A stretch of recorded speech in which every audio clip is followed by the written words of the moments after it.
एक साल में फिनलैंड में क्या क्या बदला है। शॉर्ट टर्म प्रोग्राम मतलब क्या, थोड़ा इसको बता दो आप। क्या ऐसी स्किल्स जरूरी हैं जिसमें आप इस लेवल पे जल्दी पहुंचो, तो क्या नतीजा दिखा ये बताओ आप। फिलहाल फिनलैंड की क्या सिचुएशन है जॉब को लेके। पहले कि भाई फिनलैंड आ जाओ, तुम्हारी लाइफ की प्रॉब्लम सारी सॉर्ट हो जाएंगी। क्या फिनलैंड आज भी एक अच्छा ऑप्शन है स्टूडेंट्स को यहाँ पढ़ने आने के लिए? वो लोगों ने बोला है कि आप डिप्लोमा करने के लिए जा सकते हो, 6 महीने की या 1 साल या 6 महीने की पढ़ाई है। कितनी रियलिटी है कि यहाँ पर आपकी सैलरी इंडिया के हिसाब से 1 करोड़ सालाना है। मुझे लगता है कि उस पर गौर फरमाना चाहिए।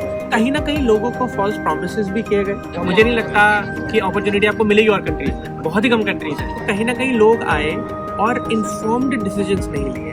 35,000 यूरोज का लाइक रेंज में ट्यूशन फीस थी एंड दैट्स क्रेजी। लाइक मतलब 2500 3000 यूरोज पर मंथ से कम तो नहीं करोगे आप। जो एक मार्केटिंग आउटबर्स्ट हुआ है फिनलैंड का बाहर से, उससे बहुत ज़्यादा टैलेंट पहुंचा है। मेरा जो इसमें ओपिनियन है वो ग्राउंडेड मैं रहने की कोशिश करूँगा। गाइस तो वीडियो में आगे बढ़ने से पहले एक छोटी सी इन्फॉर्मेशन आप सभी लोगों के लिए। तो आप में से बहुत से लोग कमेंट में हमेशा मुझसे पूछते रहते हैं कि जर्मनी के लिए यूनिवर्सिटी कैसे फाइनल करें, एडमिशन प्रोसेस कैसा है, क्या आप मेरी मदद कर सकते हो। आप में से काफ़ी लोग मुझसे मेरी पर्सनल आईडी या फ़ोन नंबर भी मांगते हैं। इसके अलावा जॉब को लेके भी आप लोगों के काफ़ी सवाल रहते हैं जो आप लोग पूछते हैं।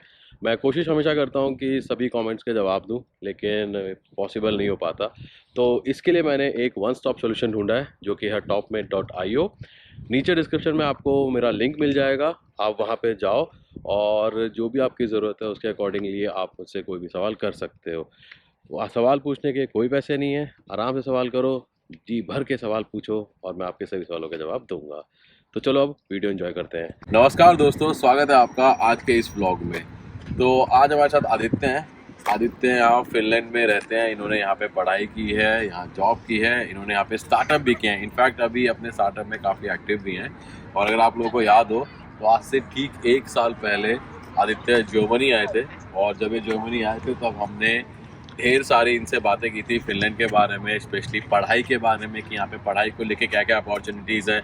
जॉब्स के बारे में बात की थी कि कौन कौन से सेक्टर में जॉब्स अवेलेबल हैं, सैलरीज वगैरह कितनी होती हैं, किस तरह की परेशानियां लोगों को फेस करनी पड़ सकती हैं, कौन कौन से चैलेंजेस होते हैं और उन्हें कैसे ओवरकम कर सकते हैं। तो ये सब बातें हमने ठीक 1 साल पहले की थी और ये सारे वीडियोस आप लोगों ने बहुत ज़्यादा पसंद किए थे, इनको आपने बहुत ज़्यादा प्यार किया था। इनफैक्ट आदित्य जो जॉब वाला वीडियो है उसको 1 लाख से भी ज़्यादा लोगों ने अब तक देख चुके हैं।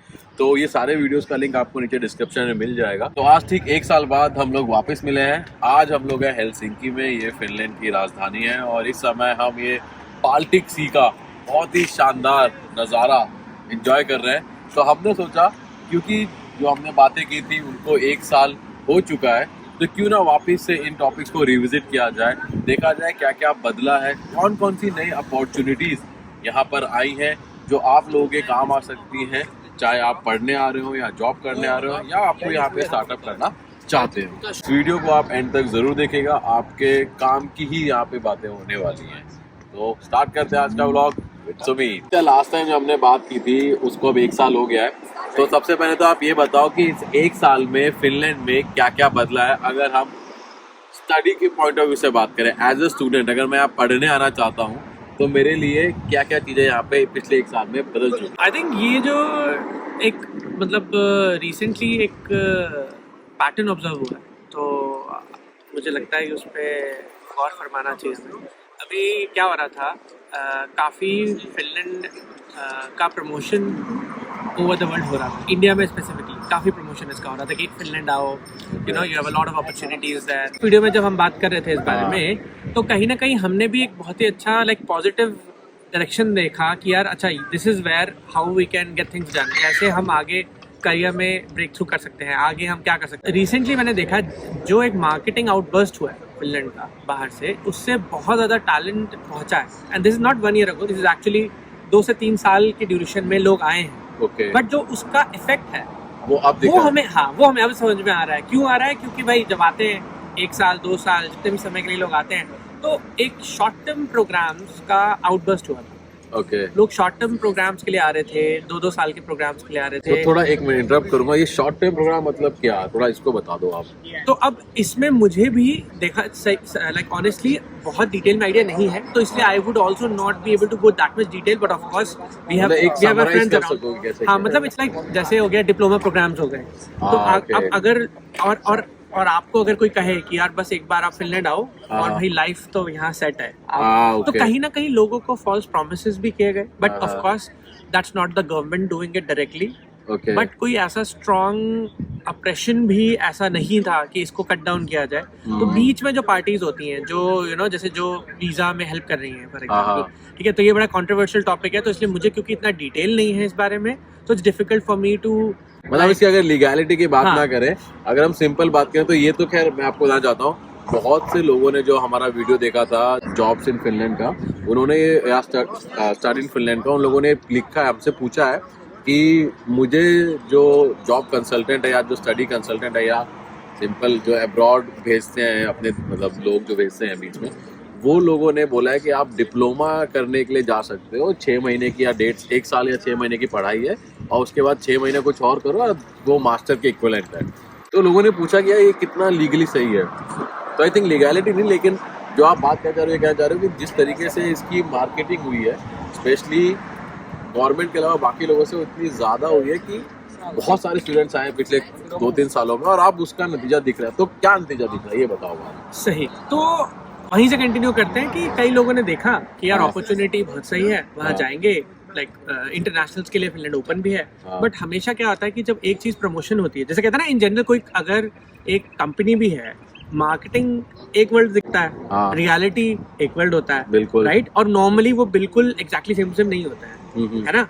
तो कहीं ना कहीं लोग आए और इन्फॉर्म्ड डिसीजंस नहीं लिए कई लोगों ने, मतलब ये एक नहीं, ये मुझे दोस्तों की थ्रू पता चला, मेरे खुद डायरेक्ट मेरी नहीं किसी से बात हुई, बट जो मेरे को समझ में आया कि जो हम जैसे बोला पिछले साल में क्या एटमॉस्फेयर है, तो कहीं ना कहीं उससे रिलेटेड बात है कि एक एटमॉस्फेयर फिलहाल है कि बहुत लोग आए and it was difficult for them to like directly crack jobs, and that is I am not talking about like जो लोग हाई स्किल्ड में आएंगे, right, so that's of course a difference as well. So what I would always say is कि लोगों ने अपनी जमा पूंजी लाइक जोड़ के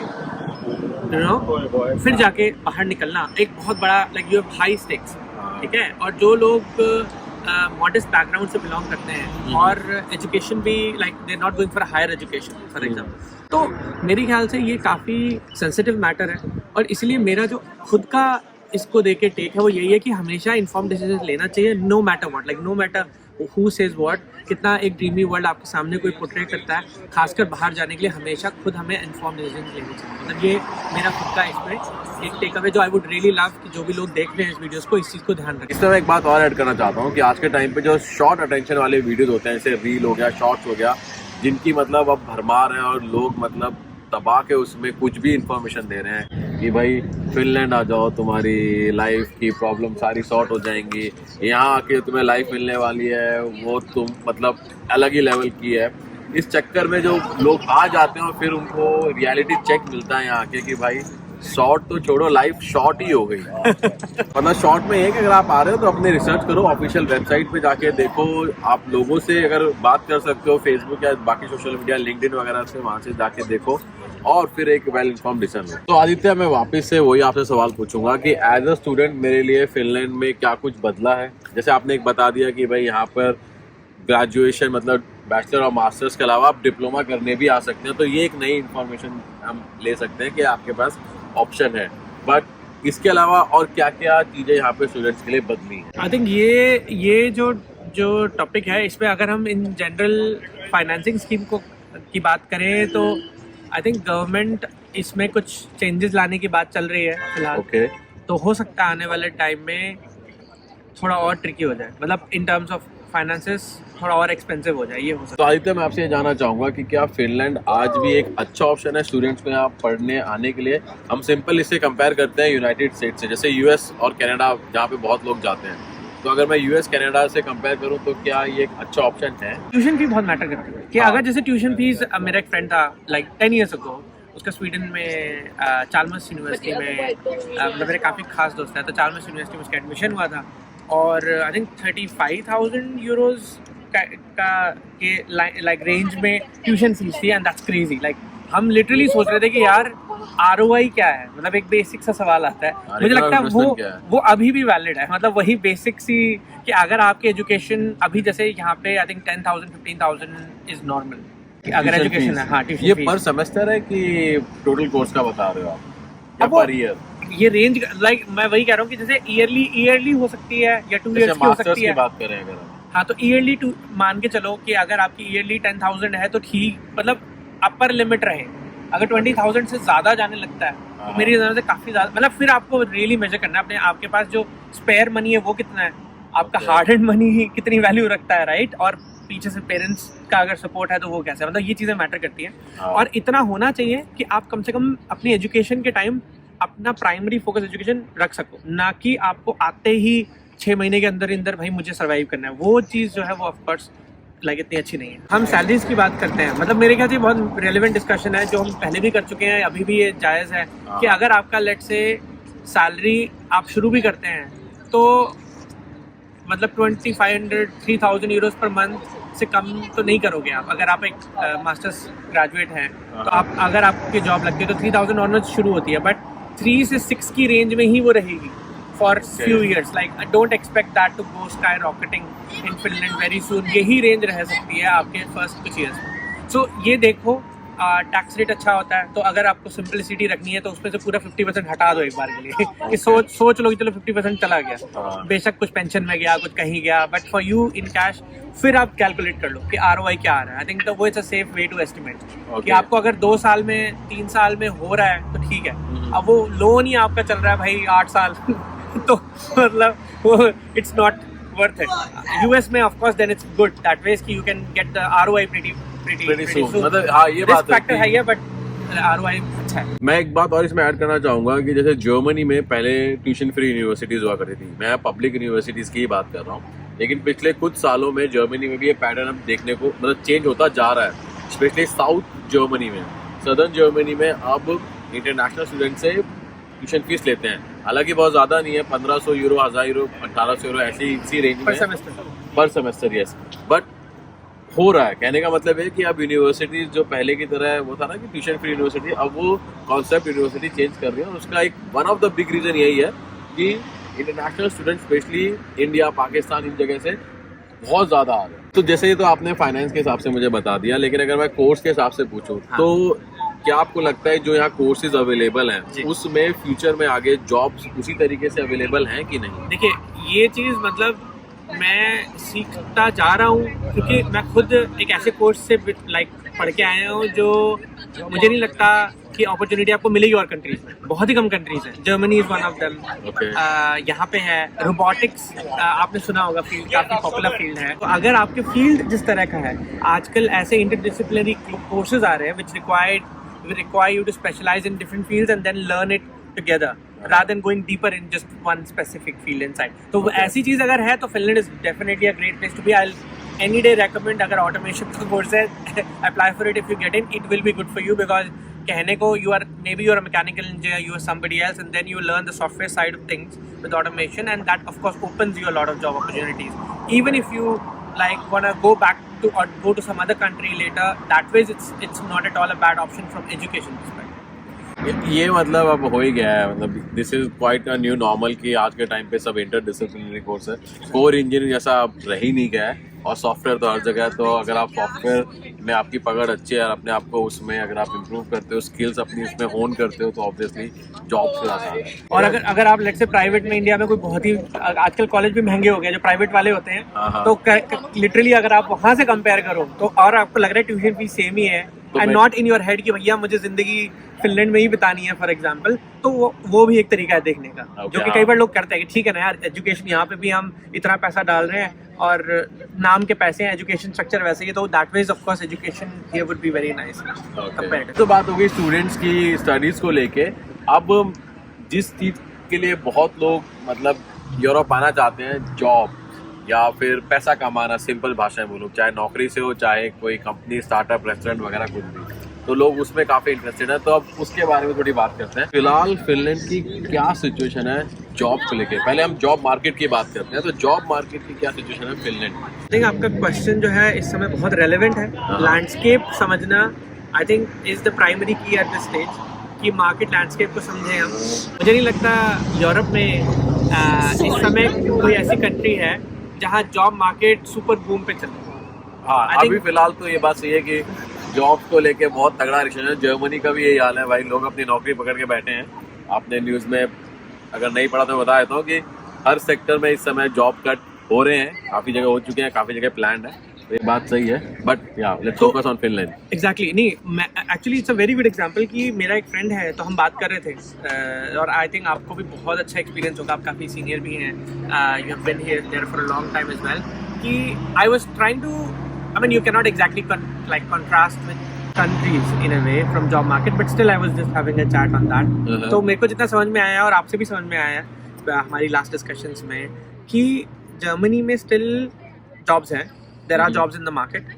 It's difficult, I mean it's not a stable, super stable market right now, but there are still good jobs around. Okay. And people are hanging out, like you said, कि अभी क्या हो रहा है, normally लोग people are trying to hang in there, कि भाई ठीक है, रुकते हैं, ऐसे नहीं भाई अभी चलो switch करते हैं, right? फिनलैंड में फिलहाल इट्स वर्स है, it's worse than Germany. Reason I think understandable है, Germany is a much bigger market, ठीक है, फिनलैंड एक छोटा कंट्री है, Germany is economic power house of Europe. Exactly, तो हाँ बिल्कुल। इसी समय मैंने अपने मेरे ब्रदर हैं डॉइच बैंक में अभी, तो यूके में है, तो उनसे भी बात हो रही थी, क्योंकि बहुत ही रेलेवेंट टॉपिक है आज के टाइम में, राइट? बिल्कुल। एंड वहाँ पे जितना मुझे समझ में आया, right now the timing is very good, even though you know like UK का इकोनॉमी एज सच इतना अमेजिंग नहीं है, बट जो स्टार्टअप्स हैं यूके में, स्टार्टअप सीन बड़ा सेक्सी, तो अगर आपको उसमें कहीं आपको आइडिया लगता है तो definitely go and explore there as well. It's not a bad time to enter the market, and startups usually pay well, like जो स्केलिंग स्टार्टअप्स। मतलब फिनलैंड में भी ऐसा है? फिनलैंड में जो है, हाँ, तो ये मैं यूके का बता रहा था। हाँ, अब यहाँ पे आते हैं यूके में, फिनलैंड में फिलहाल जो सिचुएशन है वो टाइट है, इन टू बी ऑनेस्ट। अभी मार्केट बिल्कुल अच्छी नहीं है, लोग लिटरली जॉब होल्ड करने की कोशिश कर रहे हैं, but at the same time department भी डूब रहे हैं। ऐसे भी केसेस हैं। तो आदित्य, अगर मैं आपसे ये पूछूं कि क्या ये समय फिनलैंड आने के लिए सही है, स्पेशली जैसे आपने बताया यहाँ का मार्केट और फिलहाल जो हालत चल रही है, तो आप इसके बारे में क्या कहोगे कि अगर कोई आना चाहता है जॉब ढूंढने के लिए फिनलैंड, तो क्या उसके लिए सही समय है? आई थिंक जॉब सर्च के लिए honestly it's not a good time.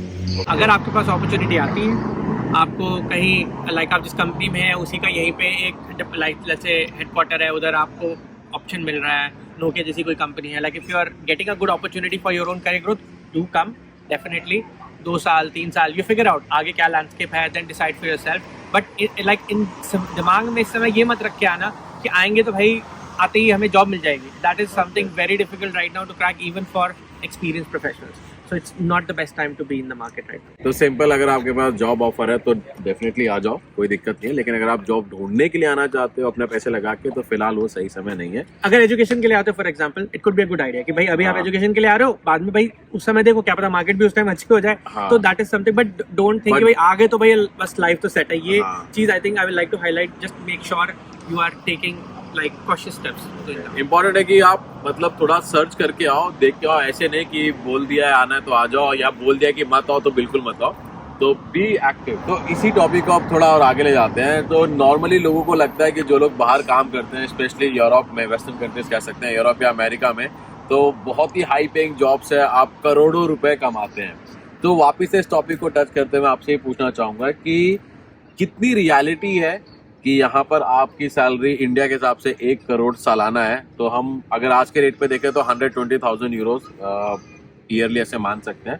But simple, कितनी इसमें सच्चाई है और इस लेवल पे क्या जाना, मतलब कोई जाता है, और अगर जाते हैं तो उसके क्या स्टेप्स? पहली बात तो आई थिंक सबको पता होना चाहिए, मतलब मुझे लगता है मेरा जो इसमें ओपिनियन है वो ग्राउंडेड मैं रहने की कोशिश करूँगा, but at the same time मैं कुछ एक्सपीरियंसेस शेयर करूंगा जिसमें हमें नजर आएगा कि यार आगे पॉसिबिलिटी तो ऑलवेज है, राइट? किसी भी देश में आप हैं, कमा सकते हो आप, ऐसी बात नहीं कमा नहीं सकते, बट एक बात समझनी जरूरी है कि यूरोप सोशलिस्टिक कंट्रीज है यूरोप में मोस्टली। हाँ, मतलब उनका सोशलिज्म है। मतलब इसका सिंपल मतलब ये है कि पैसा नहीं बढ़ता। मतलब उसमें ये है कि आप जितना कमा भी रहे हो अगर ज़्यादा, तो टैक्स इतना मतलब भौंक के डालेंगे वो कि भाई आपकी जेब में जो आएगा वो इतना नहीं आएगा कि यार करोड़ का पैकेज है तो करोड़ नहीं आ रहा है। मतलब बहुत ही अच्छा खासा टैक्स रेट होता है। तो मैं तो सही कहता हूँ कि एक तरह से रूल ऑफ थंब 50% तो ऐसे ही हटा दो अपने दिमाग से।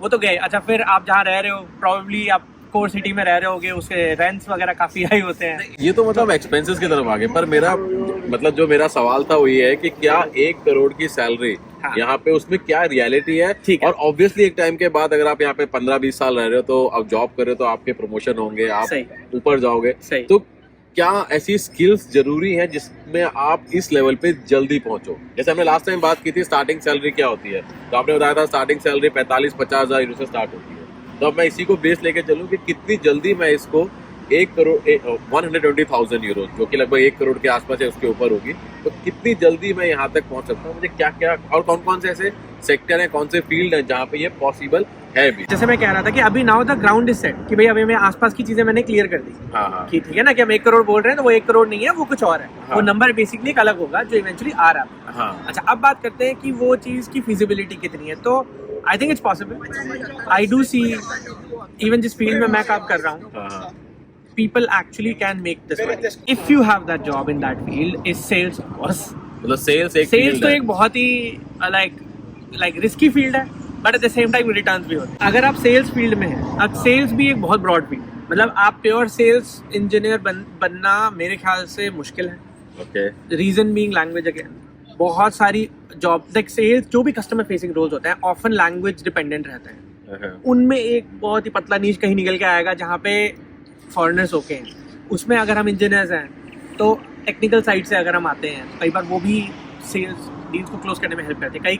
कई कंपनीज में टेक्निकल सेल्स की टीम होती है। यूएस में तो बहुत ही कॉमन है टेक्निकल सेल्स इंजीनियरिंग, बहुत ही स्टैंडर्ड प्रोफाइल है। आई एम श्योर जर्मनी में भी इस तरह की प्रोफाइल्स कॉमन होती होंगी। फिनलैंड में इट इज देयर, बट इतना प्रेवलेंट नहीं है। और ऑफन उसको क्योंकि वो क्लाइंट फेसिंग है तो उसमें लैंग्वेज का पार्ट आ जाता है। अब अगर हम लेट्स से इन हूप्स के थ्रू पार कर जाते हैं, ठीक है, एज्यूम करते हैं, अभी हम बेस्ट केस सिनेरियो की बात कर रहे हैं, क्या क्या हो सकता है, राइट, पॉजिटिव साइड की बात है। आपका जो भी जॉब प्रोफाइल है अगर उसमें सेल्स पार्ट ज्यादा है, इसका मतलब रिस्क ज्यादा है। रिस्क ज्यादा है तो कई बार कंपनीज एक कमीशन स्ट्रक्चर क्रिएट कर देती हैं। और कई कंपनीज में वो स्ट्रक्चर हाई होता है, बेस कम होता है। कई में बेस हाई होता है, वो कम होता है। कईयों में Finland is one of the few countries जहाँ एक्चुअली में सेल्स के लोग मिलेंगे जो जीरो कमीशन पे भी काम कर रहे होते हैं। ये बहुत ही अनकॉमन चीज है। तो क्योंकि लोग ठीक है भाई चल रहा है, मतलब ये एक इकोनॉमी का डिफरेंस भी है, सोशल कंट्री है, सोशलिस्ट कंट्री है, तो फर्क आ जाता है इस चीज का। Now coming back to your question, if you want to aim high, one option is you are in the sales world, learn the language. अगर आप लैंग्वेज पकड़ लेते हो और वहां पे आप सच में डील क्लोज करवा रहे हो तो भाई पैसा आएगा। And specifically I think a good target could be, and I am not saying person who are now thinking to come here, but हाँ, अगर कोई कंपनी है जैसे you know TCS, Infosys, Mahindra, ये लोग आपको यहाँ डिप्लॉयमेंट भेजते हैं और आपको लगता है कि आपका लेट्स से आपका इंटरनेशनल एक्सपोजर वैसे ही, आप वहाँ इंडिया बैठे बैठे क्लाइंट्स डील कर रहे हो। कॉस्ट कंपटीशन बहुत ज्यादा होगा, ऊपर चढ़ना बहुत डिफिकल्ट होगा। बट अगर आप ऊपर पहुँचते हो और आपका कमीशन बेस्ड स्ट्रक्चर है तो आप अच्छा अर्न कर सकते हो। मतलब आप उसको टच कर सकते हो, जो आप टारगेट कह रहे हो उसको टच किया जा सकता है। नॉर्मली ऐसे होगा, आपकी 6-7,000 का बेस सैलरी होगा, उसके ऊपर आपका कमीशन स्ट्रक्चर ऐसा क्रिएट हो जाएगा जिसमें आप ये अमाउंट टच कर सकते हो। जब आप अच्छे पोजीशन में ऊपर जाते जाते आपके अंडर टीम्स आने लग जाती हैं और you are able to create good revenue. Account management is another field, account management जो कि अगेन सेल्स ओरिएंटेड ही है सारे। मतलब आप ये तो सॉफ्टवेयर इंजीनियरिंग में, हाँ, सॉफ्टवेयर इंजीनियरिंग की बात करते हैं, ठीक है। तो ये बात तो रही बिजनेस साइड, लाइक जो प्योर या जितना बिजनेस या बिजनेस टेक की साइड जा रहे हैं, राइट। अब आते हैं कुछ फील्ड्स जिसमें आप टेक्निकल प्रोग्रेस आपकी देखी जाती है उस रोल के लिए, राइट। तो उसका मतलब 2 तरह के रोल्स होते हैं यूरोप में इन जनरल, फिनलैंड में भी है। स्पेशलिस्ट रोल्स, इसको बोलते हैं IC is individual contributor roles. उसमें आपके सॉफ्टवेयर इंजीनियर्स जो बहुत ही प्रोफिशिएंट एक चीज में है, जैसे कि आर्किटेक्ट्स, बिल्कुल, जो मैं खुद मेरा एक्सपीरियंस रहा है, सॉफ्टवेयर डेवलपर्स भी हो सकता है। तो अगर but I would say again I am aiming for the high paying, like जो आप तो इसीलिए मैं अभी के लिए फिलहाल डेवलपर्स को नहीं रख रहा हूँ, unless you are in like one of the best gaming companies for example. उसको मैं अभी, मेरा फील्ड नहीं है तो उस पर हम कहीं बाद में रिसर्च कर सकते हैं। So what I am saying is, if you are a software architect you can actually make money. Now really depend on the fields. Software architect बहुत broad field है. अगर आप manufacturing companies में हो, जो बड़ी companies है, maybe they're not paying that much. It's possible like बहुत कम like होंगी जहाँ highest paying IC individual contributor will end at 6,000, 7,000. तो 6-7,000 मतलब around let's say 70,000 70 to 80,000 euros या 70 to 80 भी मुश्किल होने लग जाता है. I would say 80 becomes 80 भी मुश्किल है. हाँ, तो मतलब आप 70,000 फॉर एग्जाम्पल टच कर सकते हो एज एन आर्किटेक्ट. अब आता है एक जो प्योर सॉफ्टवेयर कंपनीज हैं, प्रोडक्ट बेस्ड कंपनीज हैं, या जो एक्चुअली में दे मेकिंग गुड मनी, या जो क्लाइंट, अगर आपका आर्किटेक्ट का face like client facing role है तो कई बार ये भी चीज़ें मैटर कर जाती हैं. तो उसमें you can make also good money. I think architects can make until 100K. If your skill is difficult to find. तो इसमें आप सिंगल पर्सन हो, अपना प्रोजेक्ट्स के अंदर घुसते हो, आर्किटेक्चर बनाते हो. बट एक चीज़ है, architecture expected to be hands on. Hands on का तो ये नहीं कि आप बस बैठे हो, मैप बना रहे हो, डायग्राम बना, हाँ जी कर दो. इट्स मोर लाइक कि अगर एज़्योर है तो वो आपको चैलेंज करते हैं कि भैया तुम क्या बैठ के खुद एज़्योर सेटअप कर सकते हो. क्लाइंट को हैंड्स ऑन को कुछ नहीं पता, और एक बेस बना के और फिर अपनी डेवलपमेंट टीम को पकड़ा के हाँ जी करो. और you know being the interfacing agent. Mostly architects are more towards the operations, but still जैसे ही आपकी साइनिंग ऑफ हो रही होती है तो कई बार वो इन्वॉल्व होते हैं प्री सेल्स के अंदर भी कभी कभार. ठीक है, तो architect is another good example जहाँ पे you can probably touch that figure dependent on the domain you are. If you are in a consultant company, and I am not talking about Indian consultant company, यहाँ की जो consulting जो proper consulting finish है ना, तो उसमें there are like जो highly efficient होती हैं ऑर्गेनाइजेशंस, मतलब जो जिनका ब्रांड भी बड़ा है, जो पे भी अच्छा कर सकती हैं, वो करती हैं. So there are consultant companies, not all of them. There are like one of the best consultant like futuristic, बहुत जबरदस्त कंपनी है जो मैंने सुनी है. It's a very good consultant company as well. तो इस तरह की जो भी कंपनीज है उसमें अगर आप आर्किटेक्ट जैसे रोल पे हो तो you can make 100K eventually. I'm working at a place as a tech strategist. Okay. ठीक है, तो the role is basically pretty much a mix of software architect, pre-sales consultant, and also delivery manager. Okay. तो कहने को उन्होंने एक मतलब वो रोल एक है लेकिन उसमें प्रोफाइल बहुत सारी है. तो मैं लिटरली यही सोचता हूँ कि अगर मुझे आगे एक नंबर हिट करना है फॉर एग्जाम्पल, तो मैं मल्टीपल प्रोफाइल में जा सकता हूँ. तो इसलिए मैं थोड़ा कान खुले रखता हूँ कि आसपास में क्या चल रहा है. Right, that's my motivation to learn. इसके अलावा मैनेजमेंट साइड में अगर हम जाते हैं तो लाइन मैनेजर्स होते हैं. लाइन मैनेजर्स में मेरा जो एक्सपीरियंस रहा है, ऑफन जो यहाँ के लोकल होते हैं, दे आर मोस्टली प्रेफर्ड, क्योंकि पीपल स्किल्स वाली बात आने लग जाती है. It's tricky to get in there. Again अगर इंडियन बेस्ड कंपनी है एक डिफरेंट फैक्टर है, या उनका क्लाइंट बेस पूरी तरह से ग्लोबल है, उनकी टीम मैट्रिक्स स्ट्रक्चर अगर फॉलो करती है, मतलब अलग अलग पूरी दुनिया में फैली हुई है कंपनी, उस केस में आप ऑफकोर्स लाइन मैनेजर पॉसिबिलिटी है. वहाँ पे आप टीम की टीम हेड करते हो, वहाँ पे भी आप एक्चुअली में अर्न कर सकते हो. Like you can touch 100K, but it is like for example Vatsala, it's one of the biggest marine engineering companies. हाँ, अगर लग जाता है तो you can actually make that kind of money in the coming time, the next like 10 years for example. तो जो 100K की salary की या 1 करोड़ की सैलरी की हम बात कर रहे थे, इसको पाना ऐसा नहीं है कि बहुत आसान है, बट ऐसा भी नहीं है कि नामुमकिन है. इसके लिए जो स्किल्स आदित्य ने आपको बताई, आपको ध्यान रखना पड़ेगा, स्पेशली फिनलैंड में. तो लैंग्वेज एक सबसे बड़ा स्किल है. जितनी जल्दी उसको सीखोगे उतना थोड़ा सा आपके लिए आसान हो सकता है. साथ ही साथ आपकी खुद की स्किल्स, जिस प्रोफाइल में आप काम कर रहे हो, आप उसमें कितना अच्छा काम कर सकते हो, तो वो भी आपको हेल्प करेगा. और ऑफ कोर्स मतलब पीपल मैनेजमेंट एक फील्ड है, आपको लोगों से कितनी आसानी से कनेक्ट कर सकते हो, इतना अच्छा कनेक्ट कर सकते हैं. Thank you. हमने एक वापस से टॉपिक से बात की. मैं उम्मीद करता हूँ कि आप सभी लोगों को काफ़ी इन्फॉर्मेटिव लगा होगा वीडियो. हमने आज के वीडियो में बेसिक टॉपिक्स के बारे में बात नहीं की, क्योंकि हमने ऑलरेडी उस पर वीडियो बना लिया है. उन वीडियोस का लिंक आपको नीचे डिस्क्रिप्शन में मिल जाएगा, आप उनको ज़रूर जाके देखो, जहाँ पे आपको डिटेल्स में चीज़ों के बारे में पता चलेगा. आज का हमारा जो मेन डिस्कशन था वो इसी बात पे था कि फिलहाल करंट सिचुएशन क्या है फिनलैंड की, यहाँ पे क्या क्या अपॉर्चुनिटीज हैं, कौन कौन से चैलेंजेस हैं, और आप लोग इसमें से अपने लिए क्या अच्छा चीज ढूंढ सकते हैं. तो रील्स और शॉर्ट्स पे मत जाओ, अपना दिमाग लगाओ, रिसर्च करो, और वेलकम टू फिनलैंड. बाय.